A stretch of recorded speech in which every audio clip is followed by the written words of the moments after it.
तो हेलो दोस्तों, crack UP board exam YouTube channel में स्वागत है।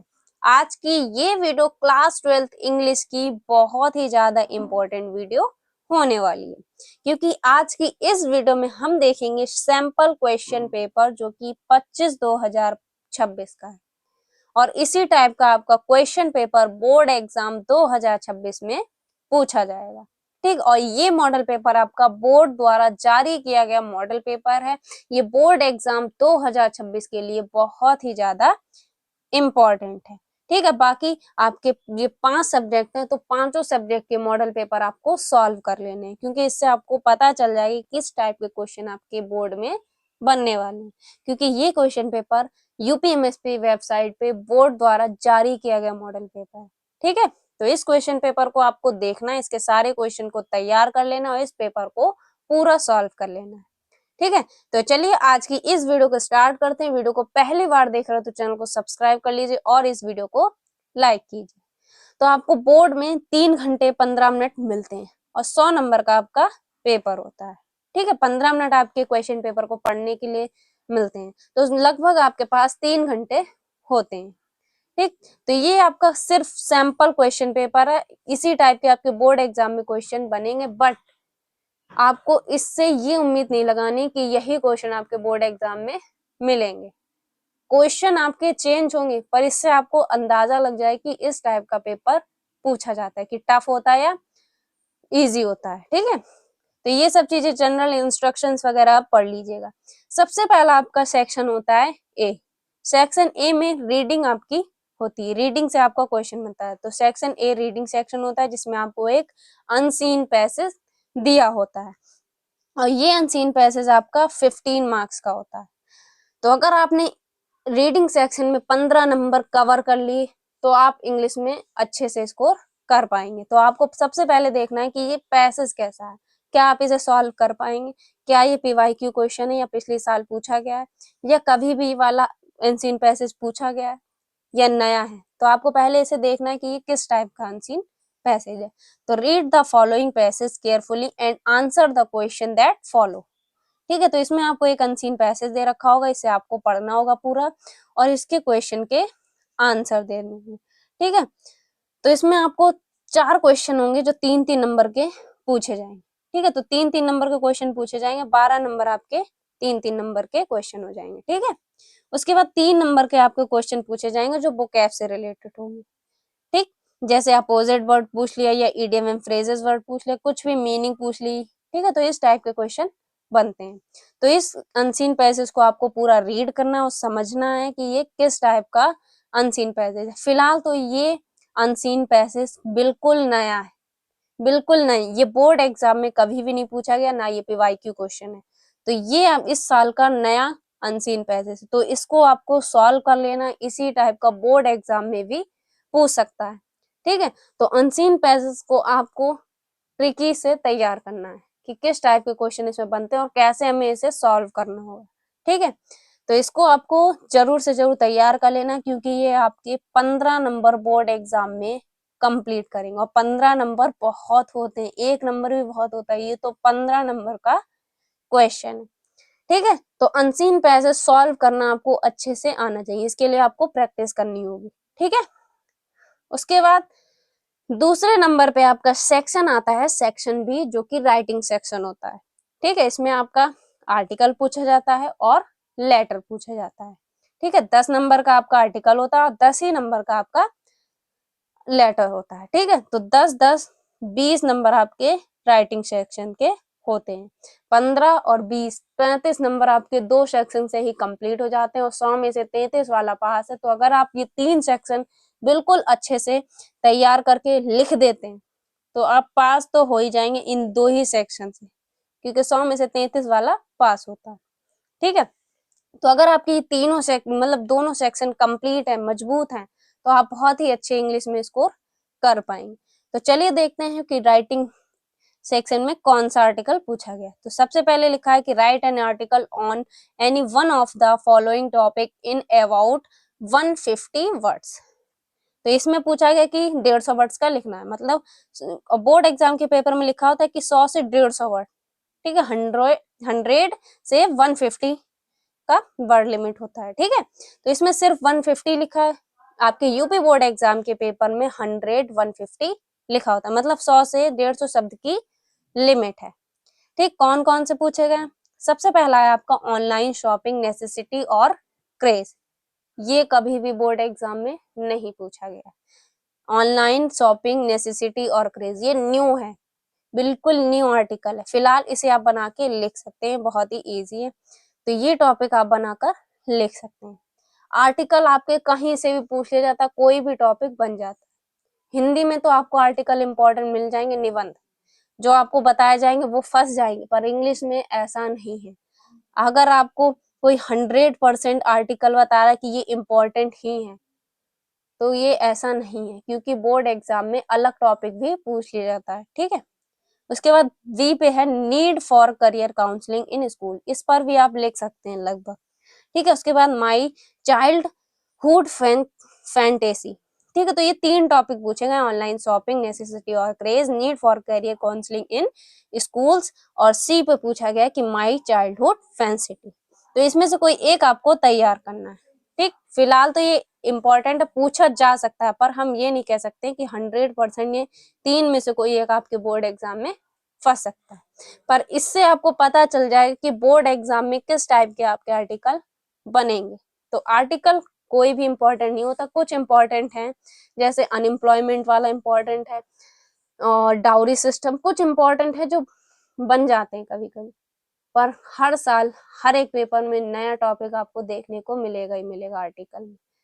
ठीक है, तो आर्टिकल आप जितने हो सके तैयार कर लीजिए, जो भी आपको इम्पोर्टेंट बताए जाए, जितने भी आपको इम्पोर्टेंट सारे आप तैयार कर लीजिए। कम से कम इंग्लिश में आप 10 आर्टिकल्स तैयार कर लीजिए जो कि इम्पोर्टेंट हों। 10 आपको आर्टिकल तैयार करना है। ठीक है, और आपको आर्टिकल बनाकर लिखना भी आना चाहिए, तो इसलिए इसकी भी प्रैक्टिस आपको करनी होगी। उसके बाद लेटर पूछा गया, 2 आपको लेटर दे रखे हैं, 10 नंबर होते हैं। ठीक है, लेटर के इसमें लेटर टू एडिटर भी पूछ लिया जाता है, और आपका लेटर भी मतलब कंप्लेन लेटर भी बनता है। ठीक है, तो लेटर टू एडिटर या कंप्लेन लेटर पूछ लिया जाता है, तो इसमें से कोई एक आपको कर देना। उसके बाद सेक्शन सी में ग्रामर सेक्शन आती, इसमें आपके ग्रामर के क्वेश्चन पूछे जाते हैं। ठीक है, तो लिखा है 4 question, choose the correct option to answer the following question. इसमें आपको एमसीक्यू बेस्ड क्वेश्चन मिलते हैं। ठीक है, तो ये पेपर आपको अगर चाहिए तो टेलीग्राम चैनल पर हम आपको इस पेपर की पीडीएफ प्रोवाइड कर देंगे, लिंक डिस्क्रिप्शन बॉक्स में टेलीग्राम चैनल की जाकर देख लीजिए। ठीक है, उसके बाद लिखा है विच of the following is a pair of antonym, तो इसमें से ये बताना है कि एंटोनिम का पेयर कौन सा सही है। ठीक है, तो इसमें इस बार ये नहीं पूछा है कि इस एंटोनिम का कौन सा एंटोनिम है, इसमें पूछा है कि पेयर कौन सा एंटोनिम का, बस। तो क्वेश्चन इस टाइप के भी बन सकते हैं बोर्ड एग्जाम। उसके बाद सी पे पूछा है कि tell me the matter in a nutshell means, nut इसका हमें मीन्स बताना। उसके बाद a child who is unusually good at something, इसमें आपको 1 वर्ड बताना होगा। उसके बाद which of the following sentence is correct, इसमें आपको करेक्ट सेंटेंस बताना होगा। उसके बाद आपका क्वेश्चन आता है 5, जिसमें आपको change any one the following indirect speech, 2 आपको दे रखे हैं, इसमें आपको कोई एक आपको इनडायरेक्ट स्पीच में कन्वर्ट करना है। उसके बाद combine any one the following as directed, इसमें आपको एक कॉम्प्लेक्स सेंटेंस बनाना है और एक कंपाउंड सेंटेंस बनाना है, तो कोई एक करना जो आपको एक आता हो, 2 नंबर आपको मिल जाएंगे। उसके बाद transform any one of the following as directed, तो इसमें से भी कोई एक ट्रांसफॉर्मेशन वाला आपको क्वेश्चन करना हो, कंपैरेटिव डिग्री वाला कर लीजिए या तो नेगेटिव सेंटेंस कर लीजिए। ठीक है, तो जो आपको आता हो वो कर लीजिएगा। उसके बाद correct any one of the sentence, इसमें से भी कोई एक आपको करना होगा। तो इसके बाद आपको एक होमोफोन्स लिखना होगा जिसका आपको मीनिंग क्लियर हो, और इसका आपको सेंटेंस भी बनाना होगा। ठीक है, उसके बाद फिर 5 नंबर की आपकी ट्रांसलेशन आती है। ठीक है, तो ये काफी आपको अंदाजा लग जाएगा कि किस टाइप की ट्रांसलेशन पूछी जाती है। मधु में आजकल एक शाम व्यधि हो गई है, तो बहुत ही टफ आपको इंग्लिश भी पूछी जाती है, तो ट्रांसलेशन करना भी आपको आना चाहिए। तो जो 7 सेट में लगातार पूछी गई है 7 सेटों की आपको पहले ट्रांसलेशन तैयार करनी है, उसके बाद 2024 की भी तैयार कर लेनी है। तो आपको 2 सेटों की तैयार कर लेनी, 24 और 25 की जो भी ट्रांसलेशन है आपको तैयार कर लेनी। फिलहाल ट्रांसलेशन भी अलग आती है, ये नहीं कि जो पिछले साल पूछी गई वही इस साल पूछ ली जाए, अलग अलग पूछी जाती है। तो आपको ट्रांसलेशन ट्रांसलेट करना आनी चाहिए, ठीक है। उसके बाद है आपकी सेक्शन डी, जो कि सबसे इजी सेक्शन होती है। अगर आप इस सेक्शन को तैयार कर लेते हैं, क्योंकि इसमें आपको पता होता है कि किस टाइप के क्वेश्चन पूछे जाएंगे और इसी चैप्टर से पूछे जाएंगे, ठीक है। ऐसा ना आपके आर्टिकल में है ना लेटर में। आर्टिकल लेटर चेंज होते हैं, कहीं से भी कुछ भी पूछ लिया जाता है। अगर आपके इम्पोर्टेंट 10 बताए जाए तो 4 या 3 पूछे, 3 आपके आर्टिकल बोर्ड एग्जाम में पूछे जाए, 3 में से कोई एक आपको करना होता है। तो 3 में से कोई एक ही आपको इम्पोर्टेंट देखने को मिलेगा, बाकी 2 चेंज होंगे। इसलिए लेटर और एप्लीकेशन ये दोनों ही चेंज होती है। इसकी आप जितनी भी प्रैक्टिस कर लें, जितना भी तैयार कर लें, कुछ ना कुछ आपको अलग देखने को मिलेगा ही, ठीक है। तो इसकी आपको क्या होगा, आपको बनाना आना चाहिए, लिखना आना चाहिए, ठीक है। तो सेक्शन डी लिटरेचर में क्या है, सबसे पहला आपका 2 शॉर्ट आते हैं 4-4 नंबर के, 8 नंबर के आपके शॉर्ट आते हैं, ठीक है। तो इसमें वर्ड कितनी होती है, वर्ड लिमिट होती है 40 वर्ड्स की। तो सिर्फ 40 वर्ड्स को आपको आंसर करना होगा, ठीक। 2 शॉर्ट आपको लिखने हैं, इसमें से जो भी आपको आता हो वो कर लीजिए। फिर उसके बाद why did the peddler sign himself as captain von Stahl. उसके बाद और में दे रखा है ऑप्शन में आपको, who is ironical about the name साहिबे आइलैंड। तो इसमें से कोई 2 आपको करने हैं और 8 नंबर आपको मिल जाएंगे। उसके बाद क्वेश्चन नंबर 8 पे लॉन्ग क्वेश्चन पूछा जाता है। तो आपको 2 लॉन्ग क्वेश्चन दे रखे होंगे, उसमें से कोई एक आपको करना होगा, ठीक है। और 7 नंबर का लॉन्ग क्वेश्चन होता है। 8 नंबर का आपका शॉर्ट होते हैं, 2 शॉर्ट करने होते हैं और 1 लॉन्ग करना होता है 7 नंबर, ठीक है। तो 8 और 7 आपके 15 नंबर कंप्लीट होते हैं किससे, प्रोज। प्रोज से आपके 15 नंबर का क्वेश्चन बनता है। उसके बाद आपका पोएट्री सेक्शन स्टार्ट हो जाता है। Read the following extract carefully and answer the question that follow. तो आपको एक स्टैंजा दे रखा होगा, जिसको आपको पढ़ के केयरफुली पढ़ के और उसके आंसर देने हैं। 6 नंबर का होता है, ठीक है। और 4 नंबर का आपका सेंट्रल आइडिया होता है, 10 नंबर की आपकी पोएट्री होती है, 15 नंबर की प्रोज होती है, ठीक है। तो इसमें आपको स्टैंजा दे रखा होगा, इसमें से आपको क्वेश्चन के आंसर देने होंगे। उसके बाद क्वेश्चन नंबर 10 पे आपको सेंट्रल आइडिया दे रखा होता है। तो 3 सेंट्रल आइडिया इसमें आपको दे रखे हैं, इसमें से कोई एक आपको करना होगा। Right the central idea of any one of the following poem. तो इसमें 3 दे रखे हैं और ये तीनों ही अलग हैं।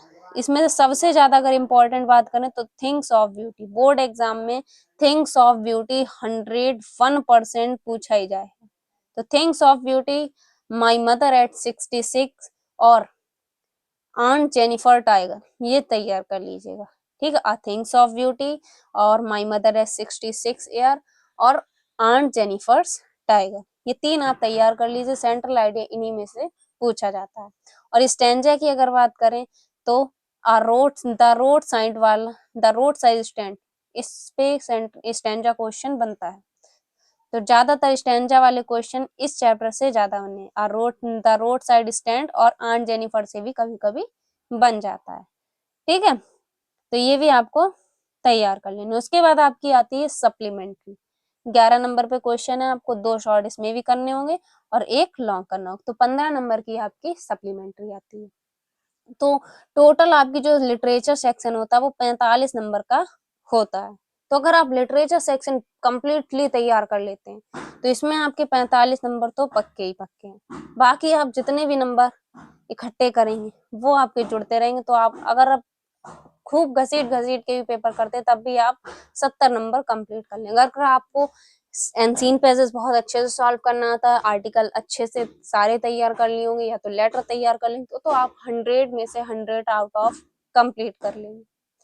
100 में से आप 100 तैयार कर लेंगे। अगर आपकी ग्रामर और राइटिंग सेक्शन और रीडिंग सेक्शन ये तीनों ही मजबूत हैं तो आप अच्छे से 100 आउट ऑफ 100 स्कोर कर लेंगे। बट अगर आपका रीडिंग राइटिंग और ग्रामर कमजोर है तो अभी से आप तैयार कर लीजिए, क्योंकि इंग्लिश सब्जेक्ट बहुत ही इजी मत समझिए, ये भी एक टफ सब्जेक्ट है देखा जाए तो। अगर आप इस पे अभी से ध्यान नहीं देना तो अभी भी ध्यान दे दीजिए, क्योंकि इम्पोर्टेंट सब्जेक्ट है, इसी में से आपके परसेंटेज ग्रोथ होती है। ठीक है, तो इस पे भी आपको ध्यान देना है। तो सबसे पहला क्वेश्चन पूछा है कि what unusual incident happened at the of prince birth. इसके बाद लिखा है ऑप्शन में question, what was Gondwana, what happened to it later. तो कोई एक आपको जो आता है वो कर दीजिए। उसके बाद why did सदाव help the American soldier. सदाव वाला चैप्टर इंपॉर्टेंट है, इसको आपको तैयार कर लेना क्योंकि ये मोस्ट इंपॉर्टेंट है। ठीक है, उसके बाद द थर्ड लेवल भी इंपॉर्टेंट चैप्टर है। ठीक, उसके बाद how is Derry idea of a friends different from that Mr Lamb. तो सप्लीमेंट्री में एक आपका थर्ड लेवल सदाव वाला चैप्टर एनिमी। ठीक है, उसके बाद मिस्टर लैम वाला चैप्टर। ये 3 चैप्टर कुछ ज्यादा इंपॉर्टेंट, जिससे बोर्ड एग्जाम में क्वेश्चन ज्यादा बनते हैं। ठीक, और द टाइगर किंग, इससे भी क्वेश्चन बन जाते। तो ये 4 चैप्टर आपको तैयार कर लेने, इससे क्वेश्चन बहुत बनते हैं। ठीक है, उसके बाद लॉन्ग में पूछा गया है answer any one of the following question, 80 words का इसमें भी लिमिट है। 7 नंबर का ये भी क्वेश्चन है। ठीक है, तो इसमें से कोई एक आपको करना होगा। देखिए मिस्टर लैम वाला चैप्टर इंपॉर्टेंट है, शॉर्ट भी इससे बना है और लॉन्ग भी बना है। ठीक है, तो मिस्टर लैम वाला चैप्टर इंपॉर्टेंट है। तो ये था आपका इंग्लिश का क्वेश्चन पेपर, जो कि इंपॉर्टेंट क्वेश्चन पेपर। इससे आपको अंदाजा लग जाए कि बोर्ड एग्जाम में आपका किस टाइप का क्वेश्चन पेपर बनता है। ठीक है, सबसे ज्यादा जो टफ आपकी सेक्शन है रीडिंग सेक्शन, राइटिंग सेक्शन और ग्रामर सेक्शन।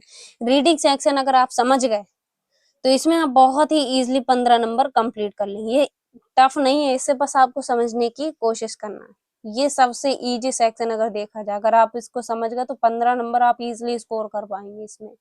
ठीक है, तो इससे आप इसकी जितना हो सके प्रैक्टिस कीजिए, और जितने भी 2025 में अनसीन पैसेज पूछेगा सारे सॉल्व कीजिए, 2024 के भी सॉल्व कर लीजिए।